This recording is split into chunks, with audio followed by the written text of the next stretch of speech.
కేసీఆర్ గారిని చూడాలి అని ఎర్ర టెండ కూడా వదిలిపెట్టి వచ్చిన మీ ఈ అవకాశం తీసుకున్న మా గౌరవ ముఖ్యమంత్రి వర్యులు, మాజీ ముఖ్యమంత్రి వర్యులు, తెలంగాణ వ్యవస్థాపకులు, తెలంగాణ రాష్ట్ర సాధకుడు ఇలా కల్వకుంట్ల చంద్రశేఖర్ గారిని వారి సందేశం ఇవ్వాల్సిందిగా కోరుతున్నాను.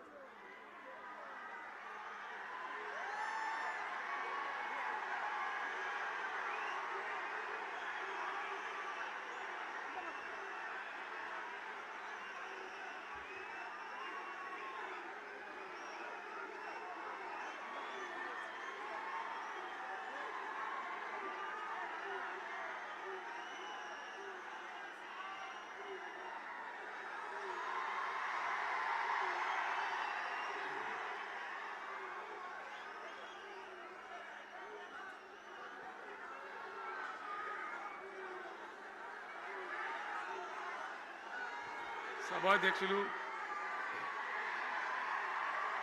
జగిత్యాల జిల్లా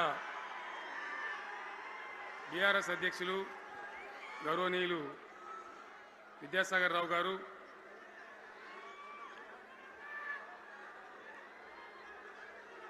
గౌరవనీయమైన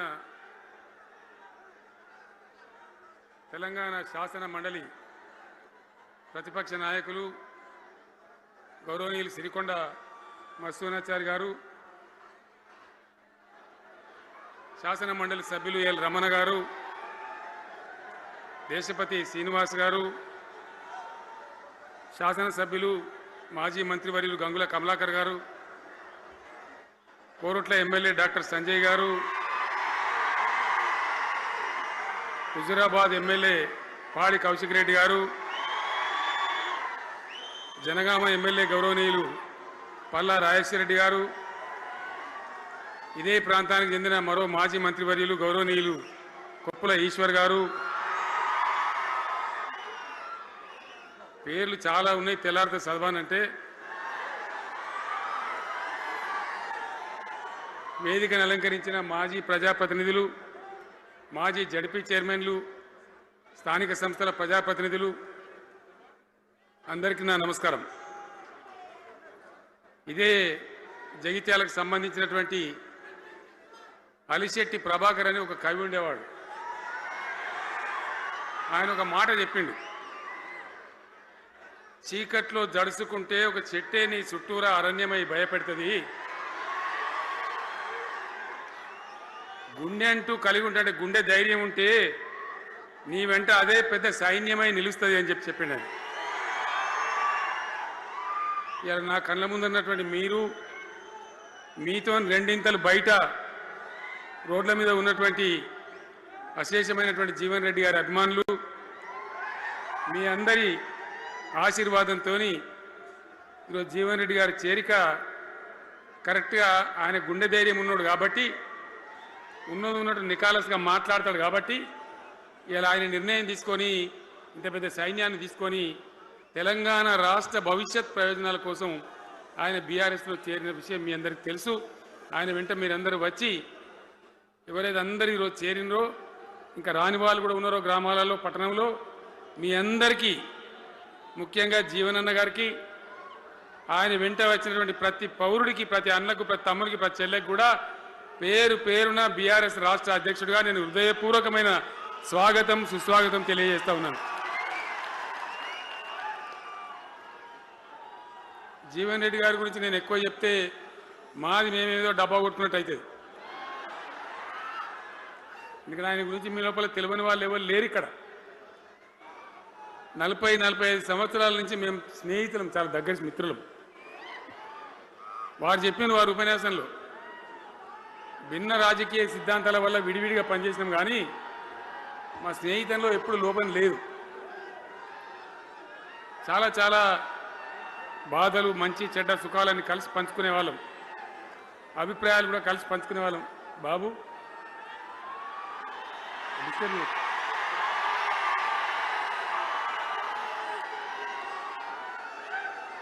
మంది లొల్లి పెట్టడం కూడా కాదురా వాను.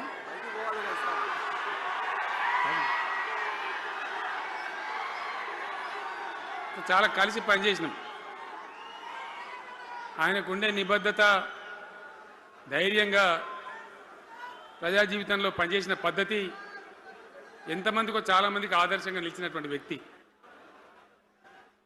జగిత్యాల్లో ఆయన పుట్టి పెరిగి రాజకీయంగా చాలా పెద్దవాడు అయినాడు మీ అందరి దీవెనతో. కానీ ఒక జగిత్యాల్లోనే కాదు, ఆయనకు పాత కరీంనగర్ జిల్లా వ్యాప్తంగా అట్లనే పొరుగున ఉన్నటువంటి అనేక జిల్లాలలో చాలామంది జీవన్ రెడ్డి గారి అభిమానులు ఉన్నారు. చాలా మంది. మీరు లొల్లి పెట్టకండి, మీ ఫోటోలే బయటికి పోతున్నాయి. అది లైవ్ టెలికాస్ట్ ఉంది, దానిలో మీ బొమ్మలు టీవీలో కనబడుతున్నాయి మీ ఇంటికాడ. లొల్లి పెట్టకండి ఇక. సెట్ అయిందా?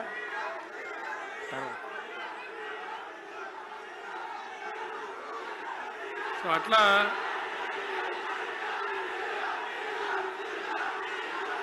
Please please please please. చాలా విషయాలలో ఆయన ఎంతో మందికి ఆదర్శంగా నిలిచినాడు, పనిచేసినాడు. ఈ ప్రాంతం గురించి తన ప్రాణం పెట్టి పనిచేసినాడు. ఆయన మంత్రిగా ఉన్నా, ఇంకో హోదాలో ఉన్నా, ఎమ్మెల్యేగా ఉన్నా, ప్రతిపక్షంలో ఉన్నా తన ఏరియా అభివృద్ధిని ఏనాడు కూడా ఆయన విస్మరించలేదు. లేకపోతే అన్ని పర్యాయాలు మీరు ఎందుకు గెలిపించారు, ఎందుకంత గుండెల్లో పెట్టుకున్నారు? నేను ముఖ్యమంత్రి అయినా వారు ప్రజాప్రతినిధిగా కరీంనగర్లో జరిగినటువంటి సభకు వచ్చింది. అందరూ మాట్లాడిన చాలామంది, తాను మాట్లాడుతూ ఒకటే మాట కోరిండు, అయ్యాక బోర్నపల్లి అనే కాడ గోదావరి మీద ఒక బ్రిడ్జ్ అవసరం మాకు, అది కంపల్సరీ కావాలి అంటే నేను ఇక హోదాలు బిదాలని మర్చిపోయి ఏంది జీవన్న మళ్ళీ చెప్పండి అని చెప్పిండు ఆయన. వెంటనే అక్కడి నుంచి ఆదేశాలు ఇచ్చి 70-80 కోట్ల రూపాయలు మంజూరు చేసి ఆ బ్రిడ్జి అప్పుడు కట్టించినాం. తన యొక్క నియోజకవర్గం పట్ల, తన ఏరియా పట్ల, తన పరిసర ప్రాంతాల ప్రజల పట్ల ఆయన కనపరిచిన ప్రేమ అదంతా కూడా చాలా అద్భుతం. అందుకే ఆయనకు అంత మంచి పేరు కూడా ఉంది. అది నాకంటే మీకు అందరికి బాగా తెలుసు. ఈ మధ్య వీళ్ళందరూ తయారైంది కదా, ఎవరు అంటే అంటే సర్వేలు చేసి ఇస్తారు. జీవన్ రెడ్డి గారు బీఆర్ఎస్లో చేరితే ఎట్లా ఉంటుంది ఏం కథ అని ఒక 2-3 వచ్చి సర్వేలు చేసింది. మీ నియోజకవర్గం కాదు, మీ నియోజకవర్గంలో ఆడం బాంబే పేలిపోయింది, దానిలో మాటనే లేదు. అసలు జగిత్యాల నియోజకవర్గం గురించి చర్చ లేదు. కానీ వాళ్ళు ఏం చెప్పినా సర్వే వాళ్ళు పక్కనున్న సొప్పదండి కావచ్చు, ధర్మపురి కావచ్చు, మేరిట్ల కొట్టుపల్లి కావచ్చు, ఇంకా చాలా కాన్స్టిట్యున్సీలు కావచ్చు, చాలా ప్రభావం ఉంటుంది జీవన్ రెడ్డి గారిది. ఒక అద్భుతమైనటువంటి దీంతో రాజకీయమైన ఇది వస్తుందని చెప్పి వాళ్ళు సర్వే చేసి చెప్పినారు. అది జీవన్ రెడ్డి గారికి ఉన్నటువంటి విశిష్టత. ఒక నియోజకవర్గానికో 10 మందికో కాకుండా తనకు ఏ హోదా లభించినా, ఏ హోదాలో పనిచేసినా చాలా బ్రహ్మాండంగా ఆయన ఇక్కడ ప్రాంతం కోసం తపన పడ్డాడు. ఒక ఉదాహరణ మీకు కనపడుతుంది. పేరు ప్రతిష్ట లేని వ్యక్తులు గ్రాడ్యుయేట్స్ కాన్స్టిట్యున్సీలో ఎమ్మెల్సీగా నిలబడితే గెలవరు.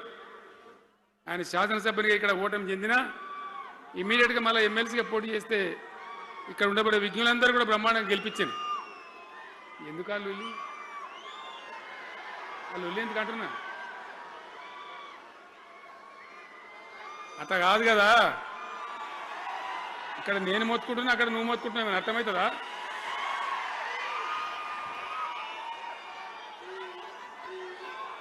ఏయ్ ఆగబాయ్ బాబు, ఆగవాడు వెనక ఊరేటాడు మనోడేనా? విజయసారావు మనోడేనా? మోపండి ఐడియా కూడా మనోడేనా? మనం పూకుండా పెట్టు.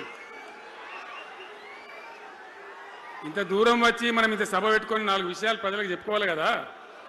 ఈ బట్టి అరుపులారిస్తే ఏం లాభం? సో అట్లా జీవన్ రెడ్డి గారు తన రాజకీయ ప్రస్థానాన్ని ఒక సమితి ప్రెసిడెంట్గా ప్రారంభించి ప్రజా సమస్యల మీద పోరాటం చేసి సివిల్ లిబర్టీస్లో కూడా అడ్వకేట్గా నాడు ఎంతోమందికి పౌర హక్కుల సంఘానికి కూడా మద్దతు ఇచ్చి అచ్చమైన నికార్సైనటువంటి ప్రజా కార్యకర్త నిరూపించుకొని అంచెలంచెలుగా ఎదిగి ఇంతకుముందే ఆయన చెప్పినట్టుగా అనేకమైనటువంటి పదవులు ఆయన చూసినాడు.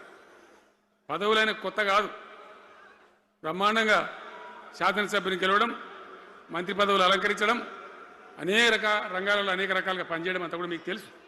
నేను కొత్తగా చెప్పే అవసరం లేదు. నేను ఒక్కటే మాట మీకు మనవి చేస్తా ఉన్నా.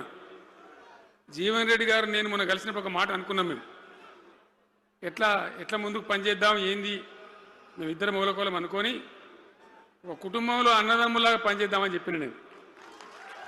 ఇంత ప్రేమగా అంటే మనం కుటుంబంలాగా ఈ పార్టీకి బ్రహ్మాండమైన ఒక పిల్లర్స్ లాగా పనిచేసి ముందుకు తీసుకొని పోదామని చెప్పి నేను చెప్పడం జరిగింది. ఈరోజు పార్టీలో వారు చేరిన వెంటనే చాలా బ్రహ్మాండమైనటువంటి మనకు ఒక ఊపు వస్తూ ఉంది.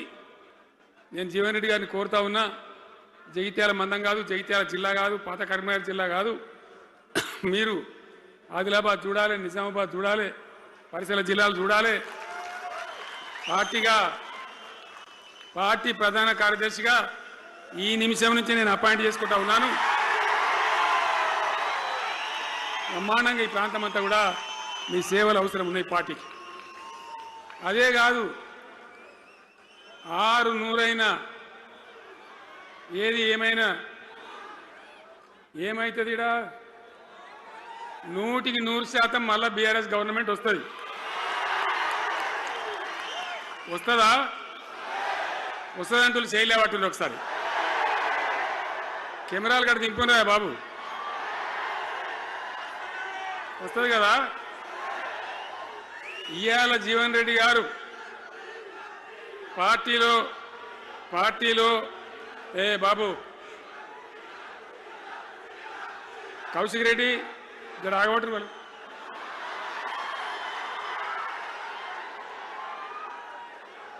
పార్టీలో పనిచేసి పార్టీ కోసం సేవ చేయడమే కాదు, రేపు భవిష్యత్తులో బీఆర్ఎస్ గవర్నమెంట్ ఏర్పడిన తర్వాత కూడా బ్రహ్మాండమైన పదవిలో ఆయన అద్భుతమైన సేవలు మీ జిల్లా మొత్తానికి అందించబోతాడు. తెలంగాణ రాష్ట్రానికే ఆయన సేవలు అందించబోతాడు. ఇది నా మాట, కేసీఆర్ మాట అని నేను జగిత్యాల గడ్డ మీద చెప్తా ఉన్నా. నేను ఎక్కడన్నా మాట ఇచ్చినా తప్పలే. కాబట్టి జీవన్ రెడ్డి గారిని మీరు జగిత్యాల మందం మీరు యుద్ధం చేయాలి. యుద్ధం చేసేదానికి ఆయన ముఖాబిల మనిషే లేడీడా, మీరు సరిపోతారు. ఆయన నాకు అప్పచెప్పాల బయట పనిచేయడానికి. కరెక్టే కదా? అట్లే చేద్దామా? అట్లే ముందుకోదామా? జగిత్యాల యుద్ధం మీ వంతు, తెలంగాణ యుద్ధం మా వంతు. ఓకే కదా?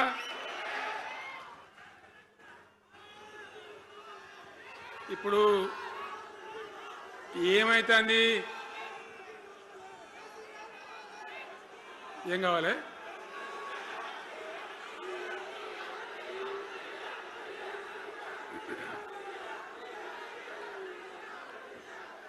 గింతే మనది మనం అనుకొని పోదాము మరిగా. బంద్ చేయండి బాబు, మీరు ముద్దుమంతులకు చెప్పండి వాళ్ళకు. తెలంగాణ చాలా భయంకరమైన పరిస్థితులలో ఉండే, దుఃఖం వచ్చేది, ఏడుపు వచ్చేది. ఎమ్మెల్యేలుగా ఉన్నా ఏం చేయలేని పరిస్థితి. ఆగమాగం అడివేడివి కదా. ఎట్లా ఉండే తెలంగాణ మనం చూడలేదా? తెలంగాణ రాకముందు ఎంత భయంకరమైనటువంటి బాధలుండే, ఎంత కష్టం ఉండే. ఎవడన్నా తెలంగాణని మాట్లాడేవాడు ఉండనా? అసెంబ్లీలో, అక్కడిక్కడ కాదు, అసెంబ్లీలో కూడా ఒక ఆయన పాపం ప్రణయ్ భాస్కర్ అని వరంగల్ ఎమ్మెల్యే ఉండే, ఏదో విషయంలో ఆయన మాట్లాడబోతే, తెలంగాణని మాట్లాడబోతే, తెలంగాణ జాంతానే మాట్లాడదా, ఏది అసెంబ్లీలో తెలంగాణ అనద్దు అని నిషేధం. అంత భయంకరమైన వివక్ష, అంత భయంకరమైన దాడి, మన భాష మీద దాడి, మన బతుకు మీద దాడి, మన నీళ్ళ మీద దాడి, మన ఉద్యోగాల మీద, మన వనరుల మీద, మన ఆస్తుల మీద మొత్తం దోపిడీ చేయడం తప్ప ఇక్కడి ప్రజలను బికారీలాగా వదిలిపెట్టినారు. రైతాంగం ఆగమాగం అయిపోయి చెట్టుకోలు గుట్టకోలు అయిపోయింది. ఇంత ఎస్ఆర్ఎస్పి కాలువ ఉన్నటువంటి మెట్టిపల్లి, జగిత్యాల, సొప్పదండి ఇట్లాంటి ప్రాంతాల నుంచి కూడా దుబాయ్కి, బొంబాయికి వలసలు. పాలమూరు జిల్లా అయితే భయంకరమైన వలసలు. ఎంతకు పోయింది తెలంగాణ అంటే, కొన్ని పార్టీలు సరే వాళ్ళు చేసింది మంచిదా చెడ్డదా పక్కకు పెడితే దుఃఖం వచ్చేది, బాధ కలిగేది, ఆవేశం రగిలేది. మహబూబ్నగర్ జిల్లాలో 100కి 90 మంది యువకులు వలస. బతకానంటే బతకపోవాలి, ఆడ బతుకు లేదు. ఉన్న ముసలోళ్ళకు ముడిగోళ్ళకి ఇంత డబ్బులు వాళ్ళు పంపిస్తే కంట్రోల్ బియ్యం కొనుక్కొని తిని బతకాలి. అందులో కొంతమందికి అందకపోతే కొన్ని పార్టీల వాళ్ళు మేమేదో గొప్పతనం చేసామన్నట్టు గంజి కేంద్రాలు పెట్టేది. గంజి కేంద్రాలు గుండెలు రగిలి నా తెలంగాణ గంజి కేంద్రాలు అంటే ఎవడో గంజి పోతే బతకాలన్నట్టు అంత అధ్వాన స్థితికి తెలంగాణ దిగజార్చింది. అది కాంగ్రెస్ ప్రభుత్వం కావచ్చు, టీడీపీ ప్రభుత్వం కావచ్చు. తీయటి పుల్లటి మాటలు చెప్పుడు తప్ప కసుకేటి నీళ్ళు తెచ్చియలే, మంచినీళ్ళు ఇయ్యలే, కడుపు నిండా కరెంట్ ఇయ్యలే, ఏది లేదు. అంత పట్టిదే గ్యాస్. మాట్లాడు, చెప్పుడు, మోసం చేసి పోవుడు. మనం గొర్రెల్లాగా మన దగ్గర అడిగే నాయకులు లేడు, నిలదీసేవాళ్ళు లేడు, అందరు కట్టుబానిసలు అయిపోయారు. ఆ పరిస్థితులలో మూనిగే నక్క మీద తాటికాయ పడ్డట్టు ఆనాడున్న ముఖ్యమంత్రి చంద్రబాబు నాయుడు కరెంటు ఛార్జీలు పెంచాడు, భయంకరంగా పెంచాడు. తెల్లారి నేను ఒక ఉత్తరం రాసిన, నీ కరెంటు ఛార్జీల పెంపుదల వాపసు తీసుకో, లేకపోతే ఈ సమైక్య రాష్ట్రంలో మాకు న్యాయం జరగదని నేను ఉద్యమానికి పోవాల్సి వస్తుంది, తెలంగాణ కోసం కొట్లాడాల్సి వస్తుందని చెప్పి రాష్ట్రం. ఆయన తీసుకోలే. కొంతమంది రైతులు పాపం పోరాటానికి వచ్చింది. మీరు కొత్త వాళ్ళు చూడకపోవచ్చు కానీ చాలా పాత వాళ్ళకి తెలుసు. పోరాటానికి హైదరాబాద్కి వస్తే నిరసన తెలపడానికి పట్టపగలు 11:30 గంటలకు బషీర్ బాగులో ఇష్టం ఉన్నట్టు విచ్చలవిడి కాల్పులు జరిపి చంపేస్తే 3 రైతులు అక్కడికక్కడనే ప్రాణాలకి చచ్చిపోయారు. ఆ తర్వాత నిర్ణయం తీసుకున్నవిగా ఇక లాభం లేదు, ఎదురు తిరిగితే కూడా వీళ్ళు కాల్చి చంపుతున్నారు, జెండా ఎత్తడం ఒకటే తప్ప మార్గం లేదని చెప్పి ఆనాడు నేను తెలంగాణ ఉద్యమానికి శ్రీకారం చుట్టాను. ఎంబడ ఎవడు వచ్చినా సరే రాకున్నా సరే ప్రజలున్నారు, యువకులున్నారు, చూసుకుందాం దేకలేం అని చెప్పి బయలుదేరితే ఎక్కిరిచుడు, ఏ వీడు పక్క పేదవాడు కేసీఆర్ గారు ఎవడో బొడి చేసి చంపేస్తాం అని ఒకడు మాట్లాడు, ఇది మగల పుట్టింది పుబ్బల పోతుంది ఇంకోడు మాట్లాడు, యాడికెళ్ళైతే ఎదురాబాయి తెలంగాణ వీడు దుకాణం పెట్టినది ఇంకోడు అనుడు, నానా రకాలుగా అవమానపరిచేటువంటి మాటలు మాట్లాడు. కానీ మొక్కవం ధైర్యంతో చిత్తశుద్ధితో బయలుదేరి పోరాటం చేస్తాం. ప్రజలు జమైతా పోయిను. మీ అందరికి తెలుసు, ఇదే జగిత్యాలకు నేను ఎన్నోసార్లు వచ్చిన, కోరుట్లకు ఎన్నోసార్లు వచ్చిన, చొప్పదండికి ఎన్నోసార్లు వచ్చినా తిరగని ఊరే లేదు, తిరగని మండలాలు లేవు.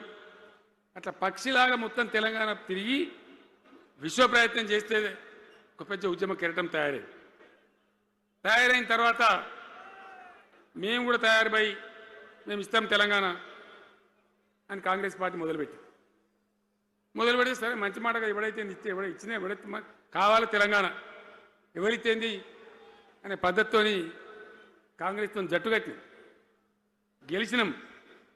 అమాంతంగా నేను తెలంగాణ లేవట్టుకపోయి ఢిల్లీలో పెట్టాం. రాష్ట్రపతి ప్రసంగంలో వచ్చింది, కామన్ మినిమం ప్రోగ్రాంలో వచ్చింది, ఒక దశకు వచ్చింది. కానీ తర్వాత కాంగ్రెస్ పార్టీ కూడా వెనుకకు పోయి ఎగబెట్టే ప్రయత్నం చేసింది. అప్పుడు రోషియా ఆయన ఒక ఆయన ముఖ్యమంత్రి ఉండే, ఆ రోషియా 14F అని ఒకటి తీసుకొని వచ్చాడు. హైదరాబాద్ సిటీలో మనోళ్ళకి ఇక పోలీసు ఉద్యోగం, సెప్రాస్ ఉద్యోగం కూడా దొరకదు. అప్పుడు నాకు తిక్కరేగిందిగా, నేను బతికుండగానే ఉద్యమం నాటిపోయిన నాయకుని నేను బతికుండగానే ఇక వీళ్ళు ఇట్లా F-15 E-15 R-15 తెస్తే ఇంకేం మిగులుతుంది, సావో రేవో తేల్చుకోవాలని చెప్పి ఆ రోజు నేను శపథం కట్టిన. ఉద్యోగ గర్జన చేసి సిద్దిపేటలో కేసీఆర్ సచ్చుడో తెలంగాణ వచ్చుడో, ఈ తల్లి ఆంధ్రకనే మంచిగా దేకలేంగా అని చెప్పి ఆ శపథం చేసి ఆనాడు ఆమరణ నిరాహార దీక్షకు బయలుదేరితే మొత్తం తెలంగాణ అల్లకల్లోలమైంది. మీరు కూడా ఎక్కడోళ్ళు అక్కడ 100,000 గ్రామాలలో టెంట్లు, లులులు, పార్లమెంట్లో అల్లకల్లోలం, ప్రజలంతా గందరగోళం చేస్తే అప్పుడు ఒక ప్రకటన ఇచ్చింది. చిదంబరం అంటే ఆయన వచ్చి హోంమంత్రి, తెలంగాణ ఏర్పాటు చేస్తామని నువ్వు దీక్ష బంద్ చేయి. నమ్ముతాం కదా, కేంద్ర హోంమంత్రి చెప్పినాక మరి నమ్మాలి కదా. దీక్ష బంద్ చేసినాం. తెల్లారి ఆంధ్రోలు మొత్తం రాజీనామాలు డ్రామా. 3వ రోజుకి మళ్ళీ వెనక్కి వెళ్ళిపోయింది. మళ్ళీ అప్పుడు జేఏసీ తయారు చేసి అన్ని పార్టీలను పెట్టి నానా తంత్రాలు పడి మళ్ళొక 3.5 ఏళ్ళు భయంకరంగా కొట్లాడితే మీరందరూ ఎక్కడి వాళ్ళు అక్కడ ఆశీర్వచనం ఇస్తే మీ ప్రేరణతోని మీ స్ఫూర్తితోని చివరికి తెలంగాణ రాష్ట్రం వచ్చింది కదా. వచ్చిన తర్వాత మీరేం చేసినారు? దీని మంచో చెడనో చూసే బాధ్యత నీకే అని చెప్పి నాకు అప్పచెప్పి పని మొదలు పెట్టాలి. ఎట్లా కొత్త కుండలో ఈగలు వచ్చినట్టు.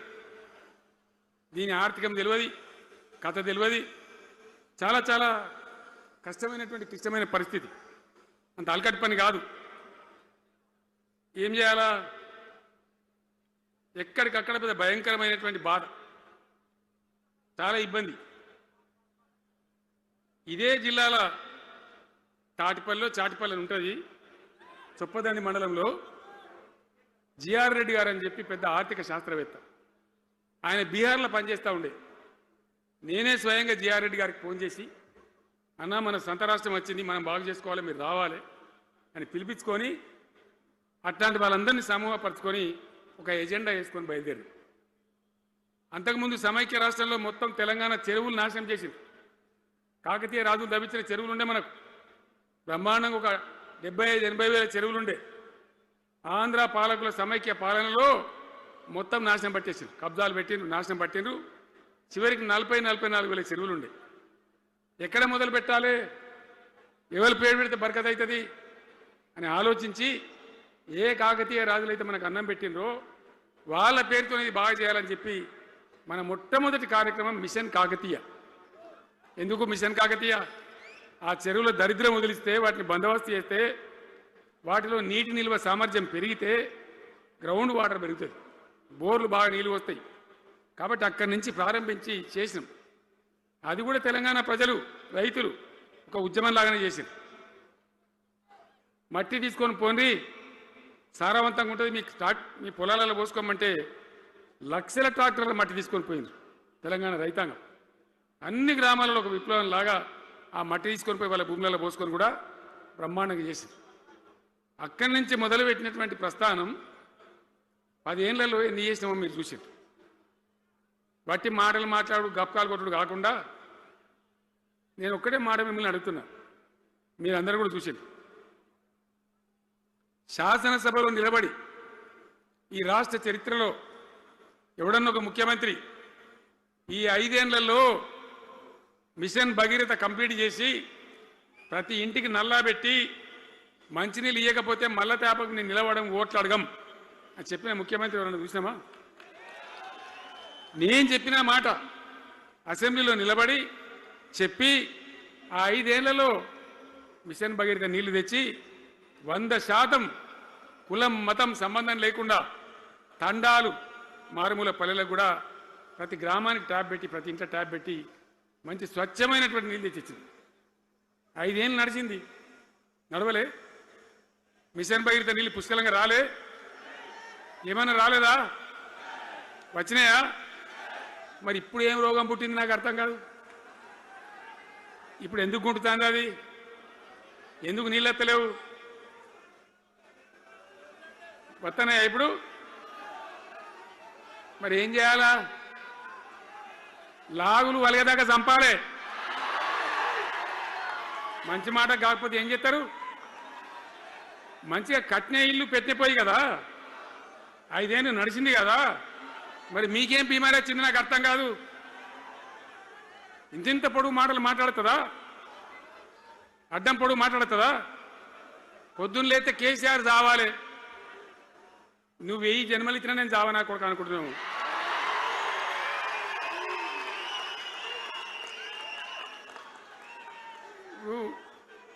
ఉట్టి మీద దాచిపెట్టిరు, మన ఇళ్ళలో దాతారు కదా. ఏది ఉట్టి ఉట్టి అని ఉంటుంది. ఇప్పుడు మీకు తెలుసో లేదో కానీ ఇప్పుడు ఈ మధ్యలో ఫ్రిడ్జ్లు మోపింది, మునుపు ఉట్టి అనేది ఉంటుండే. ఎండిపోయిన చేపలోకి నీ రొయ్యలో అవి ఉంటే వరుగులు ఉంటే దానిలో పెడుదురు. పిల్లికి అందదా ఉట్టి, కింద కూసుకొని శాపం పెడతా ఉంటుంది, తెగాలే పడాలి, తెగాలే పడాలి. పిల్లి శాపానికి ఉట్టి తెగుతుందా? మరి ఈ విధవలు కేసీఆర్ చావాలంటే కేసీఆర్ దత్తడా? మీ దీవెన, మీ ఆశీర్వచనం ఉంటే జీవన్ రెడ్డి గారు అన్నాడు, నాకు 75 ఏళ్ళు వచ్చినాయి. జీవనా నేను చెప్తున్నా, నాకు కూడా 72 వచ్చినాయి. నీ వెనకనే నేను కూడా లైన్లోనే ఉన్నా. నేను ఒక్కటే మాట చెప్తున్నా, ఇక మా దేశభక్తి శ్రీనివాసేమో నాకు ఇంత పెద్ద కట్ట రాసి ఇచ్చాడు, నువ్వు మాట్లాడాలి ఇవన్నీ అవన్నీ కాదు. ఇక్కడ దరిద్రం పోయేదాకా, ఇక్కడ టాప్ టు బాటం అన్ని వర్గాల ప్రజలు ఇది మా తెలంగాణ, మేము గర్వంగా బతుకుతాం, సంతోషంగా బతుకుతాం, అన్ని వర్గాల ప్రజలు తలెత్తుకొని వచ్చేదాకా మనం సేవ చేయాల్సిందే, చివరి శ్వాస దాకా కూడా చేయాల్సిందే, తప్పనే తప్పదు. బ్రహ్మాండంగా ముందుకు తీసుకొని పోవాలి. మీరు కూడా నాకు 75 వచ్చింది కాదు, ఇవాళ మీరు 50-25 ఏళ్ళు తగ్గిపోయింది మీ వయసు. అంత యువకునిలాగా అంత ఉత్సాహంగా ముందుకు దూసుకొని పోదాం. తెలంగాణ ఎట్లా మంచి దాని సంగతి చూద్దాం. ఇప్పుడు అన్నీ ఒక పొదరిల్లాగా చేసినాం. కరెంటు చక్కగా ఉండేనా కేసీఆర్ రాకముందు? కరెంటు ఉండేనా? కేసీఆర్ ఉన్న రోజులు మంచిగా ఉండేనా? మరి మళ్ళీ ఇప్పుడు ఏం రోగం వచ్చే, ఏం బీమారు వచ్చే? కరెంటు కాకెత్తుకొని పోయిందా? ఆనాడు 7,000 మెగావాట్లుంటే ఒక ఏడాది లోపల మంచిగా చేసి 24 గంటల కరెంట్ ఇచ్చినాం, ఒక క్షణం కూడా పోకుండా. ఎప్పుడైనా రిపేర్ అవుతుంది తప్ప, టెక్నికల్ ప్రాబ్లం అవుతుంది తప్ప పోకపోతుండే. అంత మంచి పవర్ సప్లై చేసినాం. దాని తర్వాత యాదాద్రి, భద్రాద్రి, ఇంకా చాలా కొత్త సబ్స్టేషన్లు నిర్మాణం చేసినాం, జనరేటింగ్ స్టేషన్లు పెట్టినాం, 20,000 మెగావాట్లకు తీసుకొని పోయినాం. ఏది దరిద్రులకు రాజ్యం అప్పయ్యే ముందు 20,000 మెగావాట్లకు తీసుకొని పోయినాం. మరి ఏం రోగం వచ్చింది, ఏం బీమారి వచ్చింది, ఎందుకు ఇబ్బంది పెడుతున్నారు? అనేక చోట్ల రైతుల పొలాలు ఎండుతున్నాయి, పేపర్లలో ఫోటోలు వస్తున్నాయి, టీవీలలో వస్తున్నాయి, జనం ఏడుస్తున్నారు. ఎందుకు ఈ బాధ కలుగుతూ ఉంది? ఇది ఆషామాషి వ్యవహారం కాదు, ఇది జీవన మరణ సమస్య, మన బతుకుదెరువు సమస్య. ఓట్లు వేసేటప్పుడు నేను సిల్కలకు చెప్పినట్టు చెప్పిన, ఉల్టా పల్టా ఎటుపడితే వేయకురాయా దెబ్బతింటారని చెప్పిన. నా మాట ఇన్నోడు ఇనలే. ఇప్పుడు ఏమైంది, ఏం జరుగుతుంది? ఆ రోజు నేను చెప్పిన, వీళ్ళు కనుక గెలిస్తే ఈ దుర్మార్గులు, వీళ్ళ గుండె లోపల తడి లేదు, వీళ్ళు రైతు బంధుకు రామ్ రామ్, దళిత బంధుకు జై భీమ్. అయిందా? అట్లే పక్క ముచ్చట ఇది. ఇక ఇవాళ ఇప్పుడు జీవన్ రెడ్డి గారు చెప్పిండు, కాంగ్రెస్ వాళ్ళు సభ పెట్టినాడు, కాటవరంలో బుడరంలో పెట్టినాడు, ఆడ పైసలు ఎత్తారట.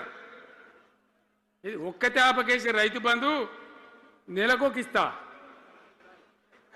ఎకరానికా అంటే 2 నెలలకు ఒక ఎకరానికి అంతేనా? 6,000 వేసినాం, మా అంత సిపాయిలని బొచ్చ కొట్టుకుంటారు. ఆనాడు ఎట్లా పడేది రైతు బంధు? 10 రోజుల గ్యాప్లో మొత్తం రైతులకు వచ్చేసేది. టంగ్ మన సెల్ ఫోన్ మోగుతుండే, మంచిగా టింగున పోయి బ్యాంకులకి వెళ్ళి తెచ్చుకుంటుండే. ఎక్కడ వాయి మరి? ఏం మాట్లాడినరు? ఉరుకుని బ్యాంకులో పోయి 2 లక్షలు 3 లక్షలు లోన్ తెచ్చుకోండి, తెల్లారే ఆనాడే సంతకం పెడతాం, లోన్లన్నీ మాఫీ అయినాయా? ఇట్లా అడ్డగోలు నోటికొచ్చిన మాటలు చెప్పి, ఇష్టం వచ్చిన కథలు చెప్పి అర్రాసు పాడబడినట్ట. కేసీఆర్ 10,000 ఇస్తాడా, మేము 15 ఇస్తాం, పెన్షన్లు 2,000 ఇస్తాడా, మేము 4,000 ఇస్తాం, వికలాంగులకు 4,000 ఇస్తాడా, మేము 6,000 ఇస్తాం అనే వరకల్లా మన వాళ్ళు మోసపోయారు. నేను చెప్పిన, ఇది మోసంరా నాయన, గోసపడతాము, ఇది అయ్యేది కాదు, ఆర్థిక పరిస్థితి లేదు అని నేను చెప్పిన. ఆ రోజే మీటింగ్లలో చెప్పిన. కానీ కొద్దిమంది ఆశపడితే ఏమైంది, 1.7%తో బీఆర్ఎస్ ఓడిపోయింది. మనం కూడా 39-40 ఎమ్మెల్యేలు గెలిచినాం, ఇంకో 10 మంది కొద్ది తేడాతోనే ఓడిపోయింది. అయితే 1.7% తేడాతోనే బీఆర్ఎస్ ఓటమి పాలైంది. సరే, మంచి మాట. మరి వచ్చిన ప్రభుత్వం పనిచేయాలి కదా, వాళ్ళకు కూడా అవకాశం ఇవ్వాలి కదా. సరే మన నాన్న వాడవిడ కొంత దుంకులాడినా నేను మాట్లాడలే, నీ బయటికి రాలే, తక్కువ 1-2 సార్లు తప్ప రాలే. వాళ్ళకు కూడా ఛాన్స్ ఇవ్వాలి, అవకాశం ఇవ్వాలి. మనం ఎక్కసంతో ఉండొద్దు, చేయని ఏం పరిపాలన చేస్తారో చేయని, మంచిదే కదా అని చెప్పి అనుకున్నాం. మరి ఏమైతుంది? ఎక్కడ చూసినా చిల్లర మాటలు తప్ప ఒక్కటంటే ఒక్కటన్నా నిర్మాణాత్మకమైన కార్యక్రమం ఉందా? ఒక్కటన్నా ఏదైనా గొప్ప స్కీమ్ మొదలుపెట్టినరా? ఒక పొదరిల్లులాగా వడ్డించిన విస్తరలాగా తెలంగాణ మీకు అప్పచెప్పినాం. ఎన్నిట్ల నంబర్ 1 తెలంగాణ, మంచినీళ్ళ సప్లైల నంబర్ 1, కరెంటు సప్లైల నంబర్ 1, పర్ క్యాపిటల్ తలసరి ఆదాయంలో నంబర్ 1, రాష్ట్ర స్థూల ఉత్పత్తి జిఎస్డిపిల నంబర్ 1, ఎన్నిట్లలో కేంద్ర అవార్డు రావాలి. అంత బాగా చేసిన తెలంగాణ 2.5 ఏళ్లలో ఇలా ఎవ్వని మాట్లాడించినా రైతులను మాట్లాడితే గొడవ వైడుతున్నారు. నాశనం అయిపోయిందన్న చెడగొట్టుకున్నాం, మా చెప్పుతున్న మేమే కొట్టుకుంటాం ఓటున్న వాళ్ళు కొంతమంది బాధపడి. ఎందుకు? ఎంత మంచిగా కడుపుల చల్లగదలు కూడా రైతులకు ఎట్లుండే, ఎంత బాగుండే. కరెంటుకు బాధ ఉండేనా? నీళ్ళకు బాధ ఉండేనా? యూరియా బస్తాలు ఇయ్యే శాతం అయితే లేదా ఈ ప్రభుత్వానికి? యూరియా బస్తాలు రాబోయంటే యాప్ పెట్టినా ఉంటాడు. దుకాణంలో లేకపోతే యాప్లోకి వెళ్తాయా? ఈ దమ్ముంటే తెచ్చి దుకాణంలో పెట్టాలి, కానీ ఆ యాప్లు పట్టుకొని తిరిగితే కాళ్ళకు వాపులు వస్తాయి, బస్తాలు మాత్రం దొరుకుతలేవు. నిజమేనా నేను చెప్పేది? యాడ చూసిన ఎరువు బస్తాలు కూడా శాతం కాదు ఆఖరికి. అంతకుముందు కాంగ్రెస్ గవర్నమెంట్ ఉన్నప్పుడు అట్లే ఉండే, పోలీస్ స్టేషన్లో పెట్టి అమ్మిండ్రు యూరియా బస్తాలు. ఇవాళ మళ్ళా చెప్పుల లైన్లు, కాళ్ళకు వాపులు రావాలి. ఆటో రిక్షానికి చెప్తే 10 బస్తాలు వేసుకోవాలంటే పొలం కాడ వచ్చి ఎత్తుండే. ఇలా యూరియా కోసం ఇంత బాధన? ఇది ఎంత అసమర్థమైన ప్రభుత్వం, ఎంతగాని శాతగాని ప్రభుత్వం. అన్నిటికీ బాధనే కదా. బంగారం లాగున్న రైతులు ఎంత ఆనందంగా ఉండే. వానాకాలం పంటలు పండితే తడిసిన ధాన్యం కాడికెళ్ళి కొని మొత్తం బ్రహ్మాండంగా రైతులకు డబ్బులు బ్యాంకులు వేసేది, మధ్య దళారు లేకుండా. మా గంగుల కమలాకర్ వేసేది, చేయి మీద కూర్చున్నాడు సివిల్ సప్లైస్ మినిస్టర్గా, కొట్లాడి తీసుకుపోయి వేసేది. రైతులకు ముందుగా పోవాలి, వాళ్ళు పోయి మళ్ళీ సెకండ్కి పని చేసుకోవాలి. ధాన్యం అమ్మిన డబ్బులు వచ్చేది, ఇటు రైతు బంధు పైసలు వచ్చేది. రైతులు మోతాదు లేకుండ్రి, మంచిగా పనిచేసుకున్నారు. ఇప్పుడు ఏమైంది? ఎరువు అనే యాపు, రైతు బంధు కోసం మొగులు చూడాలా, అది నెలకో ఎకరానికి వస్తుంది. ఇప్పుడు జగిత్యాల కేసీఆర్ సభ అంటే మళ్ళీ ఇలా పైసలు విడుదలన్నట్టు. రైతు బంధు రావాలంటే మళ్ళీ సభ పెట్టను అయింది. 3వ కిస్తీ రావాలంటే మళ్ళీ ఏమన్నా కేసీఆర్ సభ పెట్టాలి ఇక, అంతేనా? ఇది ప్రభుత్వమా? ఒక 75,000 కోట్లు ఇచ్చినాం మనం రైతులకు, 75,000 కోట్లు. మా పల్ల రాజశేఖర గారు ఉన్నాడు ఎక్కడున్నాడు, ఇగో ఈయనప్పుడు రైతు బంధు అధ్యక్షుని ఉండే రాష్ట్రానికి, ఎమ్మెల్యే లేకుండే, ఈయననే నిలబడేపించింది. 73,000 కోట్ల పైచీలకు డబ్బులు అనాయాసంగా సునాయాసంగా రైతు ఖాతాలకు పంపించింది. ఇప్పుడు ఏం రోగం వచ్చింది, ఏం బీమారి వచ్చింది? అచ్చా, ఇంకో మాట మీరు నాకు చెప్పాలి. ఈ కాంగ్రెస్ సిపాయిలు ఏం మాట్లాడారు ఎలక్షన్లో? కేసీఆర్ అంటాడు చక్కగా చేస్తలేడా, మేము చాలా సిపాయిలము, చాలా అనుభవం ఉన్న పార్టీ మాది, బ్రహ్మాండంగా చేస్తాం, మీకు 6 సందమామలు 7 సూర్యులు పెడతామన్నారు అన్నారు కదా, ఆయన నరికిండ్రు కదా. ఇలా రాష్ట్ర ఆర్థిక ఆదాయం ఎందుకు దిగజారిపోయింది? దయచేసి ఆలోచన చేయండి. కేసీఆర్ ఉన్నప్పుడు రియల్ ఎస్టేట్ ఎట్లా ఉండే, రైతుల భూముల ధరలు ఎట్లుండే, హైవే పక్కకుంటే 2 కోట్లు 3 కోట్లు, డాంబర్ రోడ్ పక్కకుంటే ₹1 కోటి ధీమా ఉండే రైతులకు. ఇంట్లో అమ్మాయి ఇందులో పెళ్లి అంటే పావడంత అమ్మి చేత పోవా, వాళ్ళ దగ్గర అమ్మి చేత బిల్డింగ్ కట్టుకుంటా. ఈరోజు అమ్మేటోడు ఉన్నాడు కానీ కొనేటోడు లేడు. నిజమేనా ఈ మాట? నిజమా కాదా?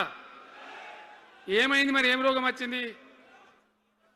రాష్ట్రంలో ఏ వాళ్ళని మాట్లాడించినా ఎవరిని అడిగినా ఇదే బాధ. ఈ విధంగా రైతుల భూముల ధరలు పడిపోయినాయి, రాష్ట్ర ఆర్థిక పరిస్థితి పడిపోయింది, మంచినీళ్ళకు గోసపడాలి, రైతాంగం అన్నిటికి గోసపడాలి. ఇవాళ మక్కలండి, మక్కలు వచ్చినాయి, పెడితే కొంటమని చెప్పారు, కొనకపోతే కొనమని చెప్పారు. ఈ శాతకాని దొంగతనం ఎందుకు? లోపల అధికారులకేమో కొనకూడదని చెప్తుంది, మీది కొంటమని చెప్తుంది. మక్కలు కొనే ధీమా ఉందా? ఇవాళ కొంటుండ్రా? వడ్లు కొంటుండ్రా? కొనకపోగా మళ్ళీ ఇంకా బోనస్ ఇస్తామని ఒక బోగస్ మాట. ఎవరికైనా నచ్చిన బోనస్ వస్తుందా? వాటిదే బోనస్, అంత బోగస్. ఈ విధంగా పంట వేసిన కాడి నుంచి పంట కొనుగోలు దాకా బీఆర్ఎస్ ప్రభుత్వం అన్న నిలబడ్డది, రైతులకు తోడుగా నిలబడ్డది, రైతులను ఆదుకున్నది. ధాన్యం తడిసిపోతే కూడా కొన్నది. కానీ ఇలా రైతాంగం అంతా ఆగమాగం. రైతు బంధు ఎప్పుడవుతుందో తెలియదు, ధాన్యం కొనరో తెలియదు, కొంటే పైసలు తొందరగా వస్తాయో రావో తెలియదు. చాలా సతమతం అవుతున్నారు. రైతులను మాట్లాడితే చాలా తప్పు చేసుకున్నాం సార్, పొరపాటు అయిపోయింది అని బాధపడుతున్నారు. మంచిగా ఉండ్రి, మళ్ళీ వాళ్ళ ఆత్మహత్యలు స్టార్ట్ అవుతున్నాయి. వాళ్ళకి ఇచ్చే ఆర్డర్లన్నీ బంద్ చేసిండ్రు, ఇంకెవరికి వస్తారట కమిషన్ల కోసం, అది వాళ్ళని అవస్థ పెడతా ఉన్నారు. ఉద్యోగులు ఆనాడు మనం 72% ఇచ్చినాం, వాళ్ళు తెలంగాణ ఉద్యమంలో పనిచేశారు కాబట్టి టీఎన్జిఓ అంటోళ్ళు సమైక్య రాష్ట్రంలో కూడా వాళ్ళ ఉనికి పొడగొట్టుకోలే, టీఎన్జిఓగానే ఉన్నారు తెలంగాణ ఎన్జిఓలుగా. కాబట్టి వాళ్ళని గౌరవించి గుర్తించి బ్రహ్మాండంగా 72% పిఆర్సీ ఇచ్చినాం. ఇలా 7 రూపాయలను ఇచ్చిండ్రా, 7% అని ఇచ్చిండ్రా? ఏమైంది? ఏం బీమారైంది? ఎంతమందిని మోసం చేస్తారు? ఆఖరికి వస్తే పరిస్థితి ఏంది? ఇలా రాష్ట్రంలో రిటైర్డ్ ఉద్యోగస్తులకు కూడా వాళ్ళకి రావాల్సిన బకాయి, వాళ్ళు దాచుకున్న డబ్బులు వీళ్ళు ఇచ్చే మెహర్బానేం లేదు, ఆ డబ్బులు కూడా ఇచ్చే పరిస్థితి లేదు. ఆటో రిక్షా కార్మికులు మాట్లాడితే అన్న ఈరోజు పనికి మాలిన ఫ్రీ బస్సు పెట్టినారు, మా పొట్ట కొడుతున్నారు, మేము నాశనం అయిపోయినారు, వాళ్ళు ఏడుస్తూ ఉన్నారు. పిల్లలకు అది నేమ్ పెట్టలే, ఆయన కాంగ్రెస్ ముఖ్యమంత్రి అయినా రాజశేఖర రెడ్డి గారిని అప్పుడు పెట్టిండు. ఇది ఫీజు రియంబర్స్మెంట్ అనే స్కీమ్, మంచి లాభం జరిగింది. నేను దాన్ని కొనసాగించిన. ఇలా మొత్తం బీసీలకు ఎస్సీలకు పిల్లలందరికీ ఫీజు రియంబర్స్మెంట్ రాక 10-12 వేల కోట్ల బకాయిలు పెడితే వాళ్ళు ఆగం, వాళ్ళు రోడ్డున పడరు. కోర్టుకు పోతే పిల్లల దగ్గర వసూలు చేసుకొని చెప్పి కోర్టులు చెప్తా ఉన్నాయి. వాళ్ళ గతి ఏం కావాలి? ఇప్పుడు ఎవరిని కదిలిచ్చినా ఈ రాష్ట్రంలో, ఎవరిని మాట్లాడించినా, ఒక విద్యార్థిని మాట్లాడినా, ఒక రిటైర్డ్ అయిన ఉద్యోగిని మాట్లాడినా, పనిచేస్తున్న ఉద్యోగిని మాట్లాడినా, రైతాంగంతో మాట్లాడినా ప్రతి వాడు అసంతృప్తి, ఒక బాధ, మాకేదో అన్యాయం జరిగినటువంటి పరిస్థితిలో మాట్లాడుతూ ఉన్నారు. పిల్లల పాపం చదువుకునే వాళ్ళు ఉంటే వాళ్ళకి విదేశాల్లో సీట్లు వస్తే 20 లక్షల రూపాయలు ఇచ్చాం. అంబేద్కర్ పేరు మీద, జ్యోతిబా పూలే పేరు మీద ఎస్సీ పిల్లలకు, బీసీ పిల్లలకు, ఓసీలలో కూడా నిరుపేదలకు ఇచ్చినాం. ఇలా దాన్ని బంద్ పెట్టినారు, వాళ్ళు ఆగమైపోతూ ఉన్నారు. అన్నీ కూడా సర్వనాశనం చేస్తూ ఉన్నారు. అన్ని స్కామ్లు, కుంభకోణాలు, భూ కబ్జాలు. పొద్దున్న లేస్తే పేపర్ తిప్పితే బాధ కలిగేటువంటి పరిస్థితులు. సో ఈ రకంగా సింగరేణి, అద్భుతంగా ఉన్న సింగరేణి నాశనం చేసి ఇలా బొగ్గులకు స్కామ్, సివిల్ సప్లైస్ల స్కామ్, మొత్తం అని కూడా స్కామ్లు, దోపిడీ తప్ప ప్రజలకు పనిచేసే పరిస్థితి లేదు. మరి ఏం జరగాల? కాంగ్రెస్ వాళ్ళు చెప్పిన మాటలు వింటే ఇక మాటలు కోటలు దాటినట్టు ఇష్టం ఉన్నట్టు చెప్పారు. చివరికి ఏందిరా ఇప్పుడు 2.5 ఏళ్ళు గడిచిపోయింది. మరి ఏంది కథ? కాకికి పెడదామంటే కంకెడు లేవు, పిట్టకి పెడదామంటే పిడికెడు లేవు. వటియే ముచ్చట్లు, వటియే మాటలు తప్ప ఎక్కడ ఏం జరిగింది లేదు. ఏ డిపార్ట్మెంట్లో కానీ, ఏ రంగంలో కానీ, ఒక ఇరిగేషన్లనా, ఒక కరెంట్లనా, ఇంకో దానినా, ఒక అర్బన్ డెవలప్మెంటా, రూరల్ డెవలప్మెంటా ఏమైనా జరిగిందా?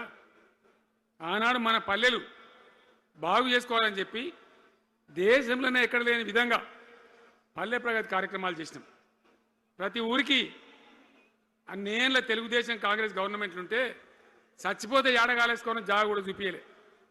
ప్రతి గ్రామానికి ఆనాడు మనం వైకుంఠ ధామాలు కట్టినాం.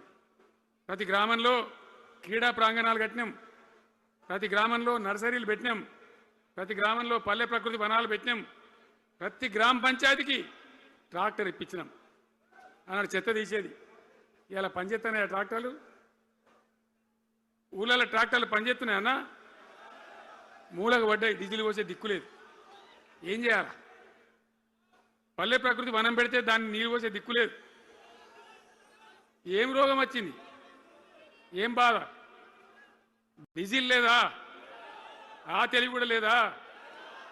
ఆ రోజు నేను చెప్పిన ఆర్థిక శాఖ కార్యదర్శిని పిలిచి అవసరమైతే ఎమ్మెల్యేల జీతాలు బంద్ పెట్టుంది, కానీ గ్రామ పంచాయతీల డబ్బులు మాత్రం విడుదల చేయండి అని చెప్పినండి.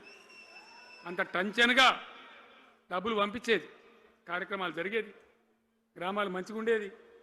అది నాశనం పట్టిండ్రు. మున్సిపాలిటీలు అయితే మురిక్కుపాలు అయిపోయినాయి. మరి ఏం చక్కగా ఉన్నట్టు? ఏం బాగున్నదన్నా?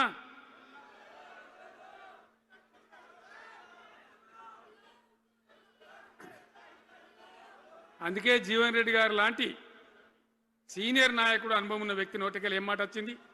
కాంగ్రెస్ పోవాలి, బీఆర్ఎస్ రావాలి. ఎందుకు వస్తుందా మాట? వటికనే వస్తుందా? బాధ్యత లేకుండా వస్తుందా? ఏది చూసినా కూడా చక్కదనం లేకపోతే, పొద్దున్న లేతే దోపిడి తప్ప ఇంకోటి లేకపోతే ఎందుకు ఈ పరిస్థితి వస్తుంది? రాష్ట్ర ఆర్థిక పరిస్థితి నాశనం, ఉద్యోగస్తులు ఆగం, రిటైర్డ్ ఉద్యోగస్తులు ఆగం, విద్యార్థుల జీవితాలు ఆగం, ఆటో కార్మికుల జీవితాలు ఆగం. ఎవడు చక్కగా ఉన్నాడు? సంతృప్తిగా ఎవరున్నారు? ఏం జరుగుతూ ఉంది? ఇది ఈ రాష్ట్రంలో ఉన్న పరిస్థితి. ఇక నేను చెప్పానంటే తెల్లారిదాకా చెప్పచ్చు. నేను ఒకటే మీద మనవి చేస్తూ ఉన్నా, ఖచ్చితంగా మళ్ళీ ఎట్టి పరిస్థితులలో ఎవరు ఏమన్నా సరే ఖచ్చితంగా రావాలి. ఇంకా ఈ అందానికి ఒకటి బోడముండ హైడ్రాని తెచ్చిపెట్టింది. దానికి ఆ హైడ్రాకు ఆ పిసిసి ప్రెసిడెంట్ అని ఉంటాడు ఆయన, కాంగ్రెస్ కమిటీ అధ్యక్షుడు, ఆయన నిజామాబాద్లో పోయి చెప్తుండు, హైదరాబాద్లో హైడ్రా, నిజామాబాద్ కూడా తెత్తాం బిడ్డ, నిజామాబాద్లో నిడ్రా, రేపు జగిత్యాలలో కూడా జిడ్రా అంటాడు. ఇక అది ఏం కావాలి? మొత్తం పేదల కొంపలన్నీ కూల్చుడేనా? కేసీఆర్ రాజ్యానికి వచ్చినప్పుడు 3.5 లక్షల మందికి పేదలు ఎక్కడ ఉన్నారో అక్కడనే పట్టాలు ఇచ్చినాం. వాళ్ళని ఆగం చేయకుండా పాపం గరీబోళ్ళు 3.5 లక్షల కుటుంబాలకు హైదరాబాదు చుట్టుపక్కల వేరే పట్టణాల్లో కూడా పట్టాలు ఇచ్చిన వాళ్ళని బతకనిచ్చిన. ఇలా ఏం కూలగొట్టుడు? అది పుస్తకాలు కూడా తీసుకుని పోరాటాలు చదువుకునేటి అంతే గిరితమా? నేను ఒక్కటే మాట మనం చేస్తా ఉన్నా, గ్యారంటీగా బీఆర్ఎస్ గవర్నమెంట్ వచ్చేది ఖాయం. మొట్టమొదటి రోజులనే ఈ ఐటాంటోని ఎత్తి అవతల వరేస్తామని చెప్పి నేను మనవి చేస్తా ఉన్నా.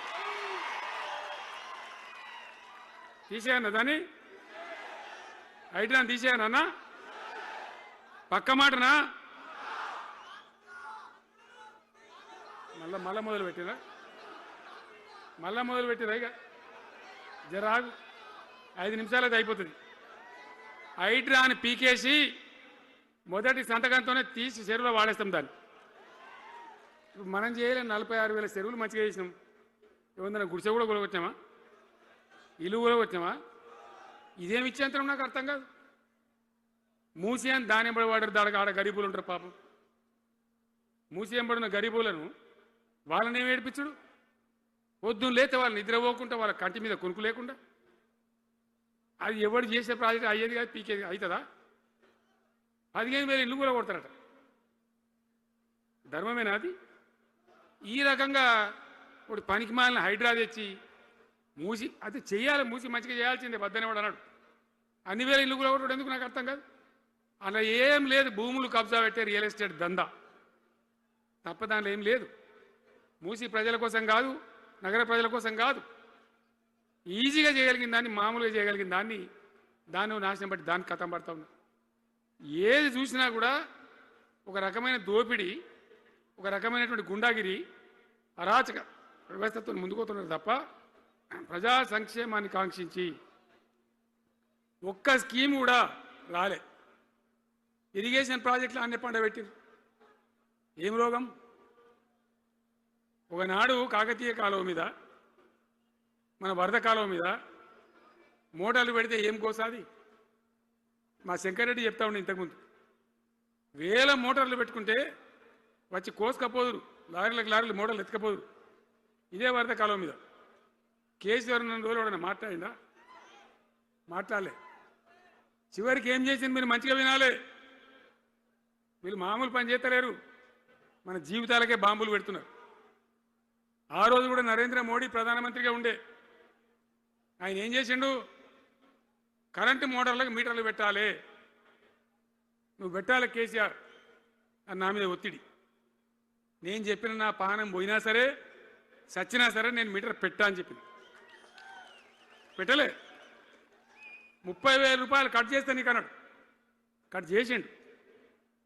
రాష్ట్ర ప్రభుత్వానికి వచ్చేటువంటి ఆదాయం 30,000 కోట్ల రూపాయలు వదులుకొని కూడా తెలంగాణలో నేను కరెంటు మీటర్ పెట్టనియలే. నేను ముఖ్యమంత్రి ఉన్నాను రోజు. ఇవాళ ఏం చేసిండు తెలుసా వీళ్ళు మీకు? మీకు తెలియలే, మీరు అమాయకులున్నారు. ఢిల్లీకి పోయి ఒప్పుకున్నారు. ఒప్పుకొని ఏం చేసిండు? అయ్యా బాంచని మీటర్లు పెడతాము, మాకు ఆ పైసలు ఇయ్యండి. కేసీఆర్ వద్దన్నారు కదా మేము తీసుకుంటాం అని ఆ డబ్బు తీసుకొని వీళ్ళే ఈ గవర్నమెంట్ పోయి సంతకం పెట్టింది. ఇప్పుడు మొదలైతే ఇక ఇప్పుడు వస్తాయి మీటర్లు. ఎదుర్కొందామా? మీటర్ల ఎదురుపాటును యుద్ధం చేద్దామా? కొట్లాడదామా? ఏమన్నాం మనం? నాకు అర్థం కాదు. రైతులు మంచిగా ఉండాలి, వ్యవసాయం మంచిగా ఉండాలి, పల్లెలు బాగుండాలి, వృత్తి పనులు బాగుండాలి. ఇప్పుడు యాదవులకు ఒక గొర్రెలు ఇప్పించినాం. ఇప్పుడు వస్తున్నాయి ఆ గొర్రెలు? వినబడతలేదు. బంద్ అయినాయా? ఎందుకు బంద్ అయినట్టు? మరి దానికి ఏం రోగం వచ్చే? మరి ఎవరికి ఇచ్చినట్టు? చేపలు పట్టే వాళ్ళ కోసం చేప పిల్లలు వేసినాం, ఇప్పుడు వేస్తాను రా. మరి ఎవరికి చేసినట్టు? వృత్తి పని వాళ్ళకు ఉండదు, ఎవరికి ఉండదు. బీడీ కార్మికులు ఉన్నారు, నాకెవ్వరు దరఖాస్తు ఇయ్యలే, ఇవాళ అడగలే. అప్పుడప్పుడు మా తులమో చెప్పేది, అన్న వాళ్ళ పరిస్థితి బాగుండదు పేదరికంలోనని చెప్పేది. మా అంతటా మేమే ఆలోచించుకొని బీడీ కార్మికులకు పెన్షన్ తెచ్చినాం. మొత్తం భారతదేశంలో ఏ రాష్ట్రంలో ఇస్తారా? వాళ్ళకి పెన్షన్లు పెంచుతామని ఎగబెట్టినరా? వాళ్ళకు కాదు, ఎన్ని ఆశలు. ఇంట్లో ఉన్న ఆడపిల్లకు 5 లక్షలు మహాలక్ష్మి అని పేరు పెట్టి 2,500 నెలకిస్తామని ఇచ్చిండ్రా? రూపాయి వచ్చిందా? అట్లా ఎన్ని? 6 గ్యారంటీలు, 420 హామీలు. స్కూటీలు ఎక్కడ వాయే? స్కూటీల్లో మనలే, ఇంకా స్కూటీలు ఎక్కడి? ఏమన్నా నచ్చినాయా? మరి నేను ఏమంటున్నా అంటే దయచేసి మీరు ఆలోచన చేయాల్సింది, ఇలా ఈ సభలో మాట్లాడుతున్నా మీరు వింటున్నాను కాదు, యావత్ తెలంగాణ వింటున్నది. తెలంగాణ ప్రజలందరికీ నేను కోరుతాను, నేను చెప్పిన నిజమా అబద్ధమా? ఏం జరుగుతూ ఉంది తెలంగాణలో? ఈ సందర్భంలో ఖచ్చితంగా ప్రజల మంచిని కోరే ప్రతి వాళ్ళు ఒకటి కావాల్సిందే, మళ్ళా తెలంగాణ పునర్నిర్మాణ యజ్ఞం మళ్ళా ప్రారంభం కావాల్సిందే. దాన్ని ఎవడు ఆపలేడు. జర గాచారం బాలేకపోతే దెబ్బతింటాం, అంత మాత్రం చేత ఆగిపోతామా? ఊకుందామా? పోరాటం చేయాల్సిందే, వీళ్ళని నిలదీయాల్సిందే. ఖచ్చితంగా తెలంగాణ పునర్నిర్మాణ ప్రక్రియ, ఆ యజ్ఞం మళ్ళా ప్రారంభం కావాల్సిందే. తెలంగాణ ప్రజలు గెలిచి నిలవాల్సిందే. మొత్తం ప్రాజెక్టు పండబెట్టినండి. పాలమూరు ఎత్తిపోతల పథకం 90% పూర్తి చేసినాం. కొద్దిపాటి డబ్బుతో అయిపోతుంది. వలసల జిల్లా, కరువు జిల్లా వాళ్ళ నాశనం పట్టింది. అన్ని అబద్ధాలు. ఒక్కటి కూడా ఒక క్రియాన్వితమైనటువంటి ప్రజలకు పనికొచ్చేటువంటి ఏ రకమైన నిర్మాత్మక పని లేకపోగా కూల్చివేతలు, కాల్చివేతలు, పోలీస్ దాడులు, ఎవడన్నా ఎదురుగా మాట్లాడతామని పట్టుకపోవడు. ఇది రాజకీయమా? ఈ రకమైన కథన? దయచేసి మీ అందరితోని నేను కోరేది ఒకటే, చాలా సంతోషం. నేను జగిత్యాలకు వచ్చిన సందర్భంలో జీవన్ రెడ్డి గారు వెంట మీరు తండోపతండాలుగా తరలి వచ్చారు. సభలో ఉన్నదానికంటే బయట చాలా ఎక్కువ మంది ఉన్నారు. మేము రాగా చూసినాం తోవలో చాలా చీరి చేస్తూ ఉన్నారు. మీరు వచ్చిండ్రు, మీ అందరికీ మళ్ళొక్కసారి నేను స్వాగతం చెప్తా ఉన్నా. జీవనన్నతో పాటు బ్రహ్మాండంగా పనిచేద్దాం, ముందుకు పోదాం. ఈ జగిత్యాల జైత్ర యాత్రనే మళ్ళీ మన రాజకీయ శక్తుల పునరేకీకరణ చేసుకుంటూ మనం విజయం సాధించే వైపుగా పోవాలి. తప్పక విజయం సాధించాలి. తెలంగాణ పునర్నిర్మాణ యజ్ఞం పునఃప్రారంభం కావాలి. ముందుకు పోయి మనం విజయం సాధించాలని కోరుకుంటూ మీ అందరికీ కూడా పేరు పేరున ప్రతి ఒక్కరికి ధన్యవాదాలు తెలియజేస్తూ నేను సెలవు తీసుకుంటా ఉన్నా. జై తెలంగాణ, జై తెలంగాణ. సలవడని గట్టిగా చెప్పాలి. జై తెలంగాణ.